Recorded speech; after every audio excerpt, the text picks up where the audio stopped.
ఎక్కువ కాలం ఒక డైరెక్టర్ అయినా ఒక ఆర్టిస్ట్ అయినా ఎవరైనా ముందుకు ఎక్కువ కాలం ఏదైనా ఫీల్డ్లో వెళ్ళాలంటే వాళ్ళ టాలెంట్ ఒకటే కాదు, డిసిప్లిన్ ఉన్నోడికి టాలెంట్ లేకపోయినా ఎక్కువ అవకాశాలు ఉన్నాయి. బట్ టాలెంట్ ఉండి డిసిప్లిన్ లేకపోతే వేస్ట్.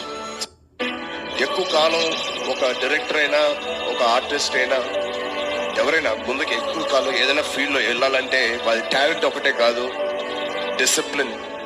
డిసిప్లిన్ ఉన్నోడికి టాలెంట్ లేకపోయినా ఎక్కువ అవకాశాలు ఉన్నాయి. బట్ టాలెంట్ ఉండి డిసిప్లిన్ లేకపోతే వేస్ట్. ఎక్కువ కాలం ఒక డైరెక్టర్ అయినా ఒక ఆర్టిస్ట్ అయినా ఎవరైనా ముందుకు ఎక్కువ కాలం ఏదైనా ఫీల్డ్లో వెళ్ళాలంటే వాళ్ళ టాలెంట్ ఒకటే కాదు, డిసిప్లిన్ ఉన్నోడికి టాలెంట్ లేకపోయినా ఎక్కువ అవకాశాలు ఉన్నాయి. బట్ టాలెంట్ ఉండి డిసిప్లిన్ లేకపోతే వేస్ట్. ఎక్కువ కాలం ఒక డైరెక్టర్ అయినా ఒక ఆర్టిస్ట్